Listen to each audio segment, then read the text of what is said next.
J'ai soif de ta présence, divin chef de ma foi. Dans ma faiblesse immense, que ferais-je sans toi? Chaque jour, à chaque heure, j'ai besoin. Bonjour à tous, bonjour à toutes. Je suis dans la joie ce matin d'être ici devant vous tous pour partager la parole de Dieu. Et ce qu'on va partager, ça va tourner autour de la grâce de Dieu. Et Liro, lors de sa présidence, il en a parlé un peu, notamment à travers la chanson qu'il nous a proposée, Compter les bienfaits de Dieu. Par rapport à cette chanson, d'ailleurs, il a posé la question par rapport à ça. Il a dit, qui sait compter les bienfaits de Dieu en sa faveur? Qui peut établir une liste exhaustive de tout ce que Dieu lui a fait? Moi, je n'en serais pas capable. Je pense que c'est le cas pour vous aussi. Alors, la question que l'on peut se poser aussi, si Dieu manifeste ses bienfaits envers nous, s'il nous bénit de différentes façons, pourquoi?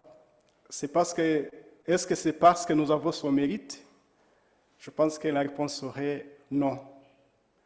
On ne mérite pas de ses bienfaits, mais par son amour, il nous bénit.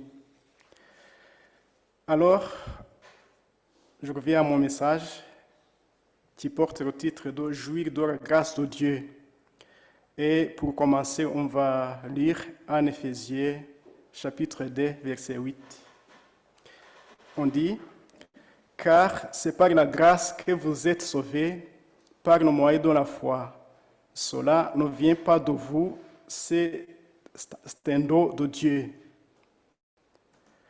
Au travers de ce texte et de plusieurs autres dans la Bible, nous comprenons qu'il y a clairement un parallèle entre la grâce, le salut et la foi.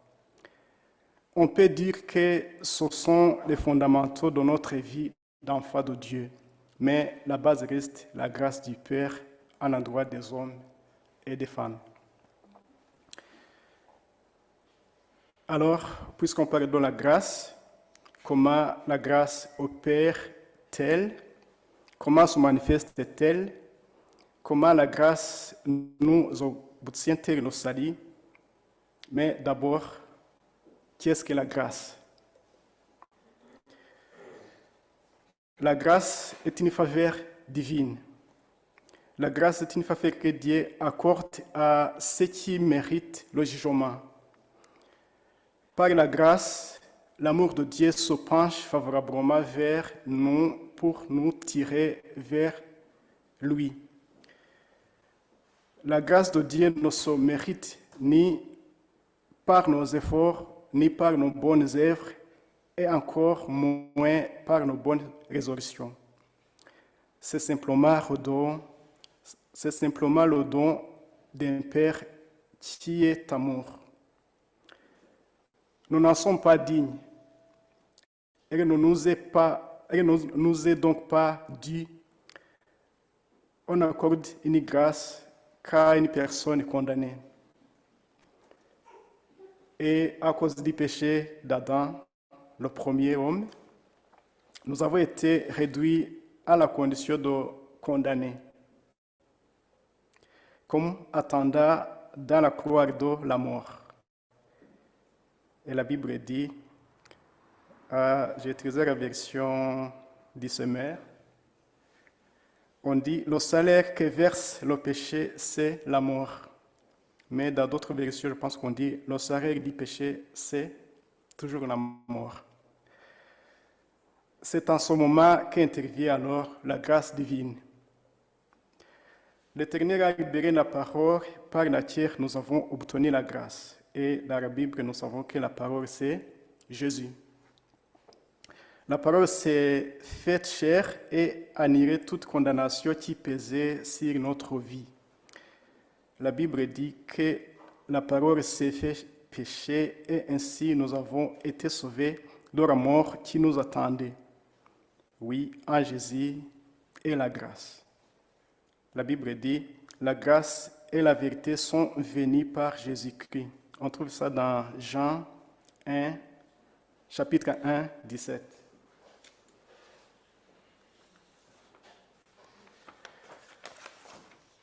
Qu'est-ce que nous obtenons par la grâce divine? Ça, c'est la deuxième question que l'on va essayer de répondre. Nous avons dit plutôt que la grâce est un don gratuit de Dieu par notre union avec Jésus-Christ. Elle se traduit de plusieurs façons dans la vie des enfants de Dieu. La première et la plus grande est l'obtention du salut. Le salut est le plan que le Père a mis en place pour ramener ses enfants à lui.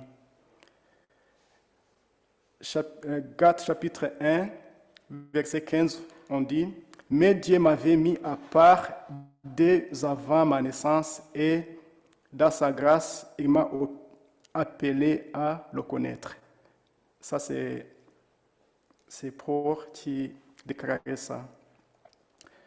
Donc, c'est dans sa grâce que Dieu nous ayant connus d'avance, nous a appelés à lui. Nous avons été convaincus par le Saint-Esprit qui nous a gracieusement offert et avons commencé le processus de repentance. Désormais, nous ne sommes plus souillés par nos péchés, mais sommes héritiers de Dieu, nous sommes ses enfants. Nous avons ainsi été régénérés et adoptés par Dieu. En Romains, l'épître aux Romains, chapitre 8, 16 à 17, on dit « L'Esprit Saint lui-même et notre esprit nous témoignent ensemble que nous sommes enfants de Dieu. Et puisque nous sommes enfants, nous sommes aussi héritiers de Dieu et donc co-héritiers avec Christ. » Un autre don que confère la grâce divine est la justification. On trouve ça dans Romains chapitre 8, verset 30. Ce qu'il a ainsi destiné, il les a aussi appelés à lui. Ce qu'il a ainsi appelés, il les a aussi déclarés justes et ce qu'il a déclaré juste, il les a aussi conduits à la gloire. Donc, la justification, c'est le Dieu, c'est le pardon de nos péchés. Et nous sommes désormais, aux yeux de Dieu, des justes, pas pour notre propre mérite, mais par sa grâce. Un autre bénéfice de la grâce est rapporté en Hébreux, chapitre 4, verset 16. On dit « Approchons-nous donc avec assurance du trône de la grâce afin d'obtenir miséricorde et de trouver grâce pour être secourus dans nos besoins. » Nous avons donc l'assurance d'être secourus dans nos besoins. Nous nous approchons plus du Père dans une attitude de condamnation. Nous venons avec assurance, avec humilité, certes, mais avec l'assurance tranquille dont l'enfant qui parle à son Père. La grâce nous accorde en fait une transformation glorieuse. Paul est un exemple très parlant de la transformation qu'opère en nous la grâce de Dieu. Nous trouvons ce témoignage en 1 Corinthiens chapitre 15, du 9 au 10e verset. On dit « Car je suis le moindre des apôtres, je ne suis pas digne d'être appelé apôtre parce que j'ai persécuté l'Église de Dieu. Par la grâce de Dieu, je suis ce que je suis et sa grâce envers moi n'a pas été vaine. Loué de là. J'ai travaillé plus que, c'est-à-dire les apôtres, j'ai travaillé plus que tous, non pas moi toutefois, mais la grâce de Dieu qui est avec moi. De persécuteur, des disciples de Christ, pour est devenu un ardent défenseur de Christ au point de le payer de sa vie. Il reconnaît que cette transformation n'aurait pu être possible que par la grâce de Dieu, par le don du Saint-Esprit. Cependant, la Bible contient des exemples de personnes auxquelles Dieu a accordé la grâce, mais qui n'y sont pas restés. On peut trouver un exemple d'Ananias et Saphira dans la Bible. Mais il y a bien d'autres personnes qui n'ont pas accepté ou qui n'ont pas resté dans la grâce de Dieu. Donc, cela nous amène à nous interroger sur comment vivre et jouir de la grâce.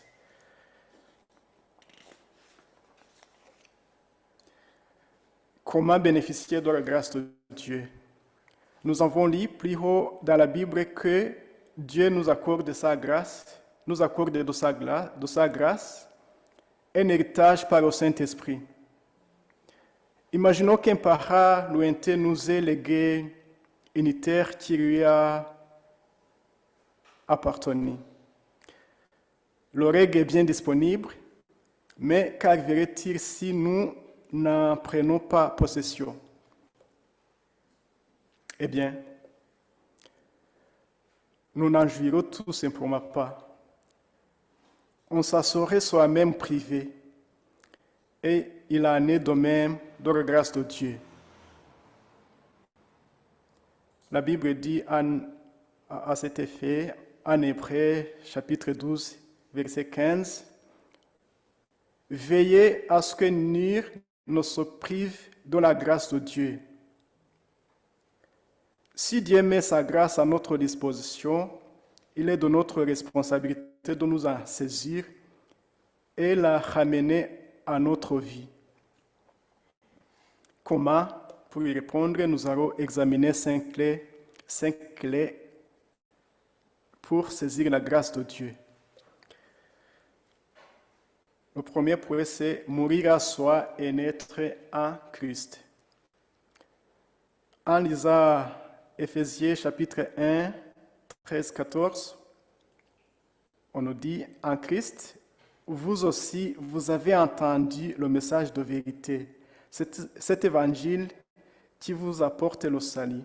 Oui, c'est aussi en Christ que vous, qui avez cru, vous avez obtenu de Dieu l'Esprit Saint. C'est cet Esprit qui constitue la compte de notre héritage en attendant la délivrance du peuple que Dieu s'est acquis. Ayant reçu et accepté le message de l'évangile de Christ, nous sommes affranchis de la loi. Et comme Paul, nous pouvons dire, je suis mort à la loi afin de vivre pour Dieu. J'ai été crucifié avec Christ, et si je vis, ce n'est plus moi qui vis, c'est Christ qui vit en moi. Nous trouvons ce verset en Galates, chapitre 2, 19-20. Alors, ça c'est le point de départ pour jouir de la grâce. Nous sommes nés désormais en Christ et pour lui. Croire en Jésus nous dispose à vivre la grâce. Le deuxième point, connaître ce que nous apporte la grâce. Comme nous le disions plus haut, dans le premier point, pour prendre possession de l'héritage, c'est déjà d'en connaître l'existence. En lisant 1 Corinthiens chapitre 2, verset 12, on dit, Or, nous n'avons pas reçu l'esprit du monde, mais l'esprit qui vient de Dieu, afin que nous connaissions les choses que Dieu nous a données par sa grâce. Oui, bien-aimé, si tu as donné ta vie à Jésus, des bénéfices multiples te sont offerts. C'est comme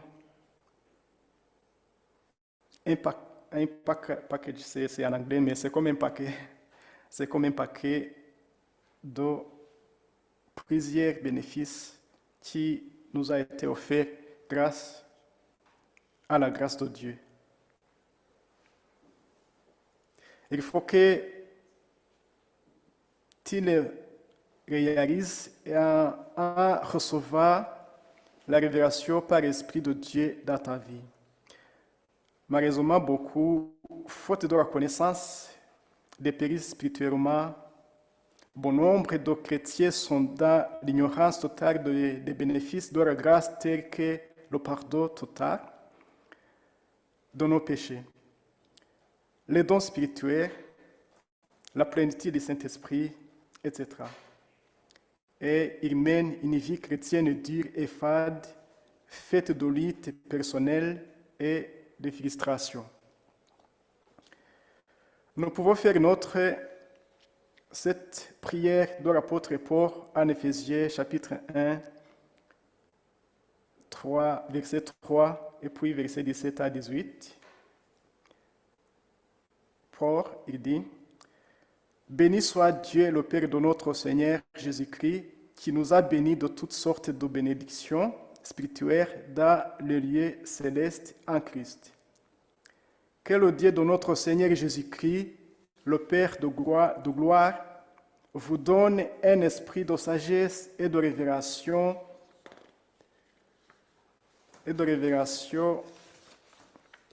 dans sa connaissance et qu'il illumine les yeux de votre cœur pour que vous sachiez quelle est l'espérance qui s'attache à son appel, quelle est la richesse de la gloire de son héritage qu'il réserve aux saints.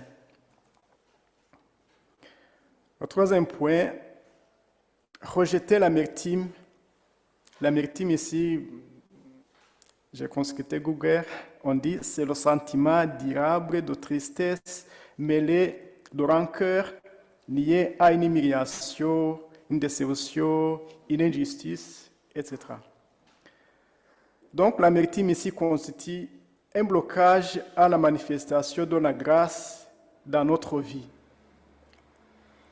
En effet, Hébreux 12, verset 15 dit « Veillez à ce que nul ne se prive de la grâce de Dieu, à ce qu'aucune racine d'amertume poussant des rejetons ne produise du trouble et que plusieurs n'en soient infectés. » L'amertume et le manque de pardon entravent notre vie de prière et viennent troubler la paix, non seulement en soi, mais dans le corps du Christ. C'est un peu comme une sorte de barrière que nous mettons nous-mêmes à la main de Dieu. En quatrième point, nous avons activé notre foi. Si nous avons reconnu Jésus comme Seigneur et notre Sauveur, c'est donc que nous avons foi, dirions-nous. Et c'est vrai. Mais nous devons l'activer pour jouir des bénéfices de la grâce. Éphésiens chapitre 2, versets 8 à 9 dit, « En effet, car c'est par la grâce que vous êtes sauvés par le moyen de la foi. Et cela ne vient pas de vous, c'est le don de Dieu. Ce n'est point par les œuvres afin que personne ne se glorifie. » La foi est une mise en mouvement pour saisir un héritage. Nous devons croire que Sodome est pour nous et qu'il est réel. Si Sodome est réel pour nous, nous rejetons toute forme de légalisme. Car, encore une fois, nous ne pourrons jamais rien faire pour mériter ce que Dieu nous donne. Pas de technique ni de méthode. Soyons humbles et recevons la grâce de Dieu comme un enfant reçoit un jouet de son papa. Rejetons l'orgueil qui nous pousse à penser que ce sont nos efforts qui nous mettent au bénéfice de la grâce. Cela est d'ailleurs une séduction de l'ennemi, car, comme on dit en Jacques 4, verset 6, Dieu résiste aux orgueilleux, mais il fait grâce aux humbles. En point 5, on a « Ayons la révérence pour Dieu ». Hébreux 12, verset 16, cite les attitudes qui pourraient nous priver de la grâce de Dieu. Hébreux 12, verset 16, on dit qu'il n'y ait ni impudique, ni profane comme Ésaü. Ésaü ou Ésaü, je ne sais pas. Ésaü, ok. Qu'il n'y ait ni impudique, ni profane comme Ésaü, qui pour en main vendit son droit d'aînesse. Dans une autre version, on dit qu'il n'y ait personne qui rompe son alliance avec Dieu ou qui méprise les choses saintes comme Ésaü. Pour un simple repas, il a vendu son droit de premier-né. Le manque de révérence pour Dieu, le mépris des choses saintes est une dérive grave. En effet, elle nous éloigne de Dieu et elle nous prive de sa grâce. Que cela ne soit pas notre cas. La grâce n'est pas une récompense, mais si nous l'acceptons dans nos vies, elle devient une capacité surnaturelle qui vient au secours de notre faiblesse humaine.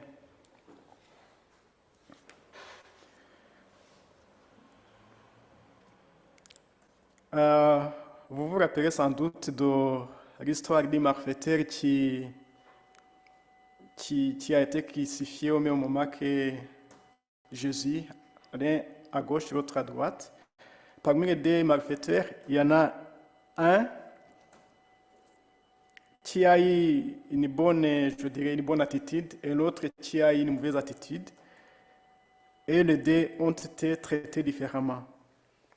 Dans Luc 23, 42, verset 42 jusqu'à 43, on dit, le malfaiteur dit à Jésus, et là on dit, c'est le malfaiteur. Il dit à Jésus, souviens-toi de moi quand tu viendras dans ton règne. Et Jésus lui répond, je te le dis en vérité, aujourd'hui tu seras avec moi dans le paradis. En quelques mots, Jésus a dit sur la croix, plus et mieux que nos discours.